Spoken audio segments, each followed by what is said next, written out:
విజయ్ దేవరకొండ, రష్మిక మందనాకి ఫిబ్రవరి 26న marriage అయిన సంగతి తెలిసిందే. వారి పెళ్లికి సంబంధించిన ఫొటోస్ అన్నీ సోషల్ మీడియాలో బాగా వైరల్ అయ్యాయి. పెళ్లి తర్వాత ఇద్దరు కూడా బ్యాక్ టు బ్యాక్ షూటింగ్స్తో బిజీగా ఉన్నారు. రష్మిక నటించిన హిందీ మూవీ రిలీజ్ దగ్గర పడుతుండడంతో వరుస ప్రమోషన్స్తో బిజీగా ఉంది రష్మిక. అయితే ఇంత బిజీ స్కెడ్యూల్స్ మధ్య కూడా ఇద్దరు చేస్తున్న ఒక పని మాత్రం సోషల్ మీడియాలో వైరల్గా మారింది.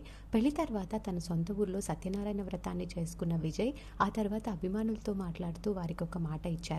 మా పెళ్లి సందర్భంగా మేము కొంతమంది మెరిట్ స్టూడెంట్స్కి స్కాలర్షిప్స్ ఇచ్చి చదివించాలని అనుకుంటున్నామని ఆ మాటని నిజం చేసుకున్నారు విజయ్ రష్మిక. విజయ్ తన సోషల్ మీడియా వేదికగా రష్మికతో కార్లో ఉన్న ఒక ఫోటోని షేర్ చేస్తూ ఇచ్చిన మాట ప్రకారం ఒక 180 మంది స్టూడెంట్స్ వాళ్ళ పేరెంట్స్ని ప్రౌడ్గా ఫీల్ అయ్యేలా చేశారు. కాబట్టి వాళ్ళకి మా వంతు సహాయం చేయడానికి మేము మా తండ్రి సొంత ఊరైన తుమ్మనపేటకి స్టార్ట్ అయ్యాము అంటూ పోస్ట్ చేయడంతో ఈ కపుల్ తీసుకున్న నిర్ణయానికి ఫ్యాన్స్ అంతా హర్షిస్తూ కామెంట్స్ పెడుతున్నారు.